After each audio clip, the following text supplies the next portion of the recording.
এই কন্ট্রোভার্সি জিনিসটা খুব খারাপ, সেটা চলছে, ঠিক আছে। এই কন্ট্রোভার্সি তোমরা কেউ করো না, আমরা এটাই বলবো। আর উজ্জ্বলের ব্যবহার করা সে করবে ভাই, তুমি বললেও করবে না বললেও করবে। আনলিমিটেড ভাবে আসতো, তারা একটু ক্যালেন্ডার প্লিজ দেখে এসো। পড়ে যায় সে অত খারাপ বলে, তাহলে সে আমাকে চেনে না জানে না, আমার সাথে সে কাস্টমারের পুরো সত্যিই থাকে। হ্যালো গাইস, ফুডটক বাংলা নতুন একটা ভিডিওতে সবাইকে স্বাগত। এই দেখো ট্রেনের মধ্যে বসে বসে যাচ্ছি, ট্রেনে কোনো লোক নেই, ফাঁকা, পুরো ফাঁকা। আর আমরা এখন যাচ্ছি মধ্যমগ্রাম উজ্জ্বলদার বিরিয়ানিতে। অনেকদিন বাদে আমার ব্লগ করতে আমরা কিছু খাইনি। এরকম ভাবে ট্রেনে বসে বসে কারা ভিডিও শুট করে আমি জানি না। এটা নতুন সাবস্ক্রাইব করবো, সাবস্ক্রাইব করবো।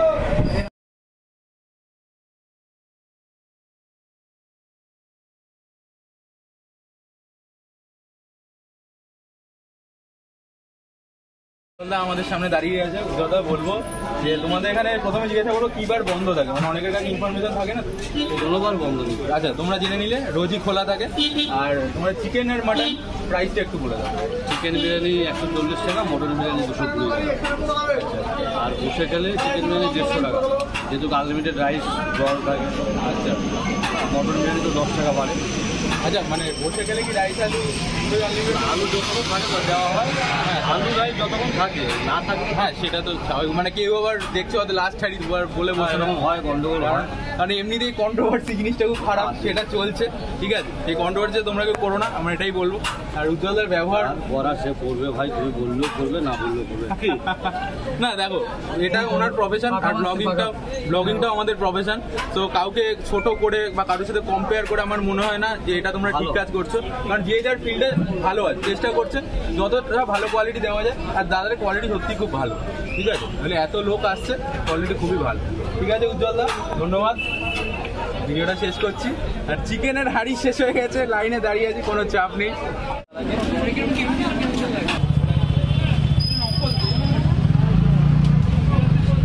প্রশ্ন করবে আর আমাদের আরে বলো নোজ উজ্জ্বলদা যখন পারমিশন না, নাম নিতে হবে না, তুমি নাম ছাড়াই তুমি লোকেশন বলো, লোকে বুঝে যাবে। বেডের একটা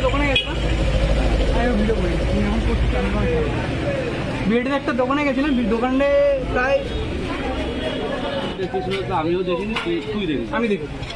অর্থাৎ আমি সেই বিরিয়ানির নামে কোনো কমপ্লেন করতে পারি।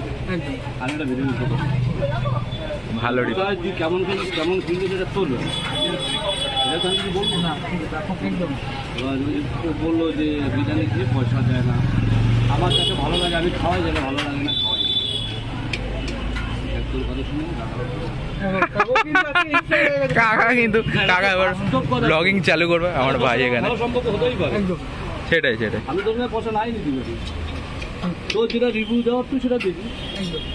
মানুষ তো এসে দেখবে খাবে, একটু আমাদের বিরিয়ানি সবসময় ভালো হয় কি বল না? আমাদের বিরিয়ানি অনেক সময় পুড়ে যায়, কোনো হয়তো দম কম। হ্যাঁ 19-20 হতেই পারে, এবারে এতগুলো কোয়ান্টিটিতে তোমার হচ্ছে, একটু কম বেশি হতেই পারে। যেটা হয়তো খারাপ কারোর হাতে পড়ে যায়, সে হয়তো খারাপ বলে, তাহলে সে আমাকে চেনে না জানে না, আমার সাথে সে কাস্টমারের পুরো সত্যিই থাকে। সেটা সে কেন খারাপ বলবে? নিশ্চয়ই সে কাস্টমারের কাছে খারাপ লাগিয়েছে বলে সে আমাকে খারাপ রিভিউ করে। আর যে ভালো সে তো ভালো রিভিউ দেবে, তার কথা তো বলি না আমরা। যে খারাপ রিভিউ দেবে তার কথা নিয়ে আমরা এত সমালোচনা কেন করি? সে খারাপটা পাইছে বলে, কষ্ট পেয়েছে বলে, কষ্ট পাইছে বলে আমার নামে বদনাম, নাহলে তার কি ব্যক্তিগত রাগ আছে আমার পরে? ঠিক ঠিক ঠিক, সে পয়সাটা খাবে ভাই, সে যখন সঠিক জিনিসটা না পাবে অবশ্যই বলবে। আমি ওই কাস্টমারটাকে আরও ভালোবাসি। তাহলে কী হবে যে আমাদের পরবর্তীকালে চিন্তাভাবনা আরও ভালো করা, সেটাই মানে ভালো করবো কিন্তু তার ভিতরে খারাপ হয়ে যায়। এবার খারাপটা হয়তো সেই মানুষটার ভিতরে পড়ে যায়, তাহলে দেখা গেলো সেই মানুষটার বাড়ি হামলা, সেই মানুষটার বাড়ি শত্রু, সে আমাকে চেনে না জানে না, সে কেন আমাকে খারাপ বলবে? সে এত ভিডিও হচ্ছে, সে না আসলে উজ্জ্বলদার বিরিয়ানি খাবোই আজকে, দেখা গেলো সেদিনই তার হাতে খারাপ করে। এবার এটা বুঝতে হবে সেই কাস্টমারটা কতটা কষ্ট করে। একদম এক্স্যাক্টলি, কি হ্যাঁ ঠিক ঠিক ঠিক ঠিক বলেন।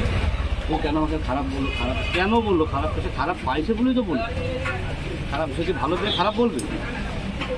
একদম, এটা তো বুঝতে হবে কেন খারাপ বলছে আমাদের। ঠিক। তো দাদা তোমরা যেখানে খাচ্ছ কেরাম লাগছে খাবার, যদি কিছু বলো। যে কেউ একজন বললেই হবে। এটার তো এখন তোমরা খাচ্ছ, তোমরা বলো কিরম লাগছে খাবার? মুখে খাবার আছে তো বলতে পারছে না।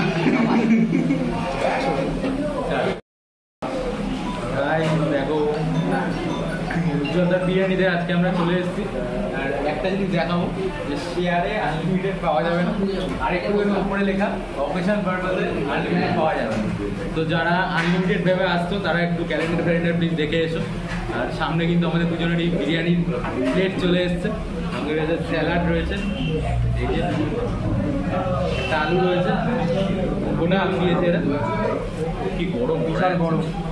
আর একটা চিকেন রয়েছে, চিকেনের পিসটা বড় না ছোটো আমি দেখে বুঝতে পারছি না এখান থেকে, বিভৎস গরম। একটুখানি খাই আগে খেয়ে নিই। ভালো ভালো আপাতত তো রাইসটা একটুখানি খাই। আমার লেগ পিস ভাই, লেগ পিসটা দেখিয়ে দিই। উফ কি গরম, হাতে ধরা যাচ্ছে না।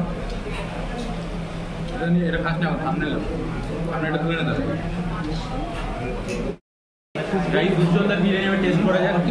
চিকেন নিয়েছি, এখানে তোমরা দেখতে পাচ্ছ কিনা জানি না, একটু দেখিয়ে দে ভাই। তো এই যে চিকেন, একটু রাইস, আর যা গরম আলু, তাও কষ্ট করে ভেঙে নিয়েছি গাইস।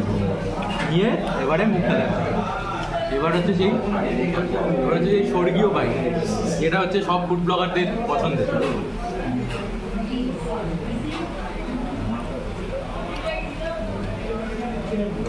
একটাই কথা বলবো, মোটামুটি স্পাইসি আছে, তবে এমন কিছু বিরিয়ানি থাকে যেটা বেশিক্ষণ খেলে মুখ মেরে যায়, এখানে সেই ব্যাপারটা নেই।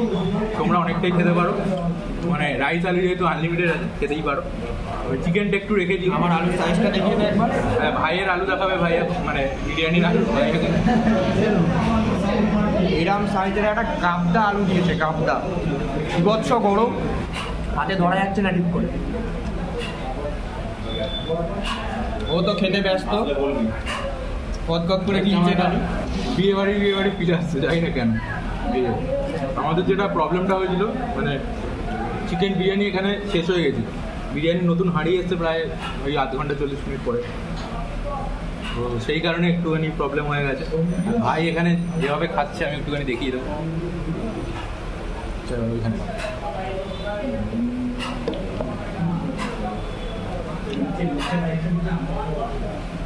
ডিম নেই,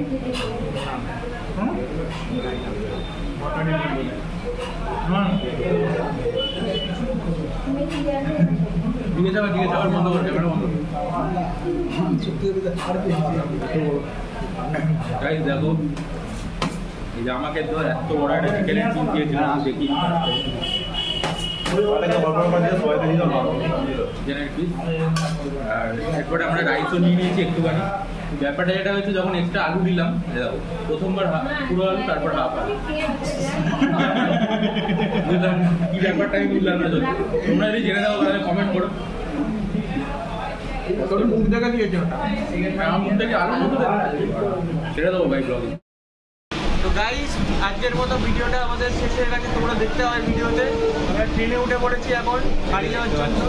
দেখা গাইস দেখতে পাচ্ছ তোমরা, আমরা ট্রেনে উঠে দেখো কত লোক, এই যে কত লোক, একদম ভর্তি ট্রেন, কত লোক দেখতে পেলে তোমরা। আর আমাদের এত শরীর খারাপ লাগছিল এত গরমের জন্য, সেই কারণে ওখানে মধ্যমগ্রাম আমরা ভিডিওটা কমপ্লিট করতে পারিনি। আর এই ট্রেনের মধ্যে একটু হাওয়াটা পেতে এখন ভিডিওটা কমপ্লিট করলাম। তোমরা আমাকে একটা কথা বলো, আমি জিজ্ঞাসা করবো, সেটা হচ্ছে ট্রেনে যদি আমরা এরকম ভিডিও করি তাহলেও কি আরপিএফ কেস দেয় না, মানে রিলস বানালে তো দেখি কেস করে দেয়। চলো দেখা হচ্ছে নেক্সট।